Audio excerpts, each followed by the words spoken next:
siguro, but before we begin, in a nutshell, Noreen, what is guilty pleasure all about? Guilty pleasure is about the complex Yung kurtina nga muna ang hina natin. Parang marikil din Oo, ako.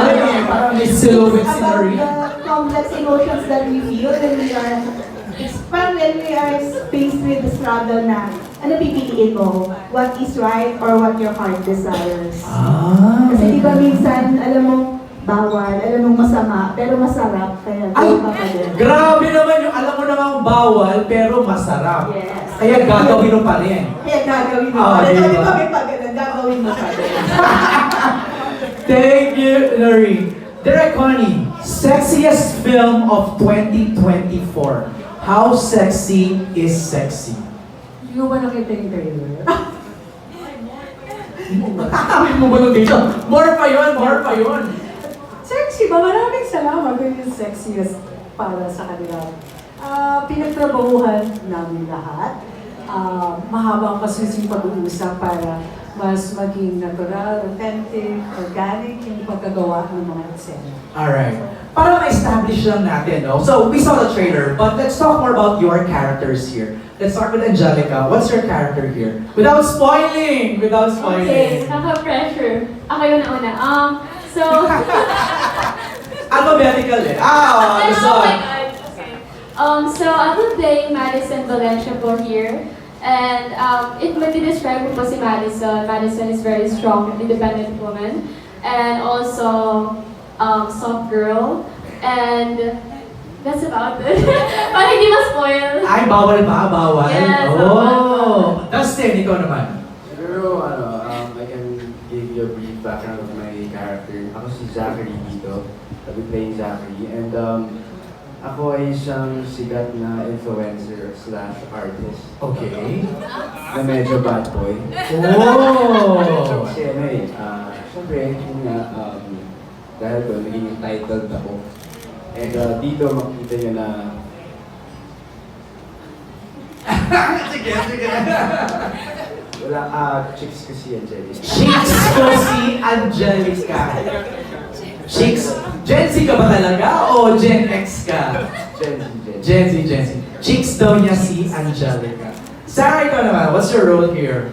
Ako naman po dito ay si Kate.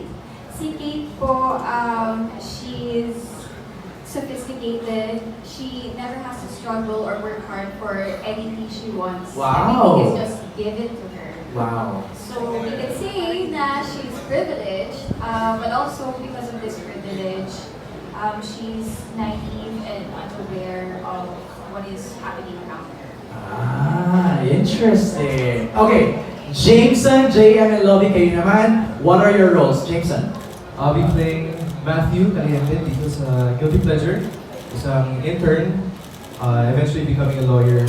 He comes from a family of lawyers and growing up he just wants to prove himself na he can be a lawyer kasi parang yung dad niya without him na di na kaya, he's not capable.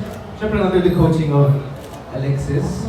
So yeah, malalaman natin kung lovers ba sila or magkalaban or both. Right. Yeah.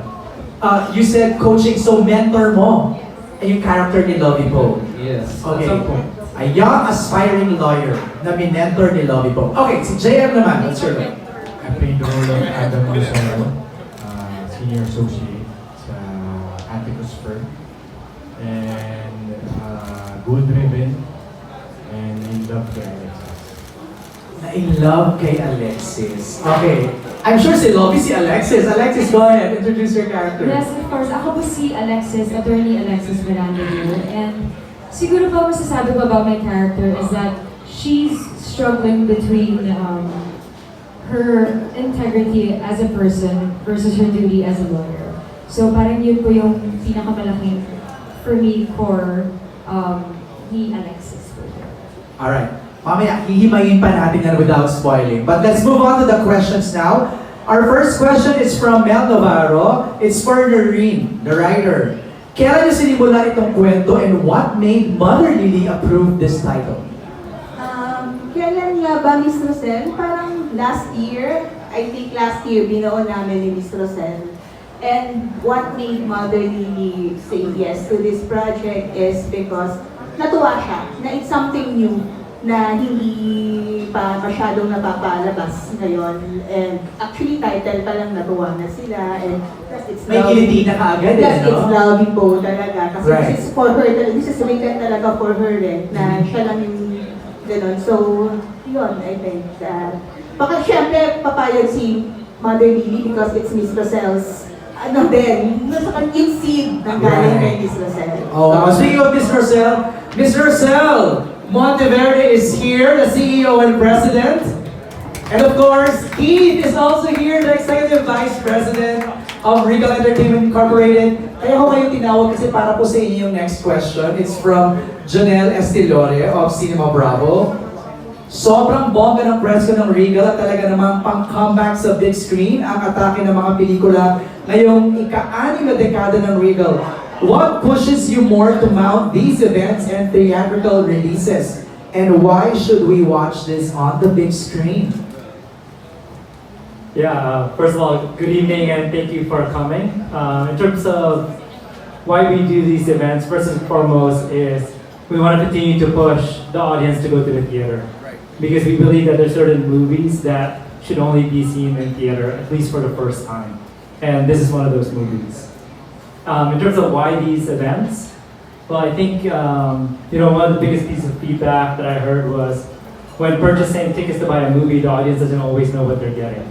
And so through these efforts, especially through the efforts of the wonderful cast, we're trying to give different perspectives to the audience about why they should watch this movie in theaters.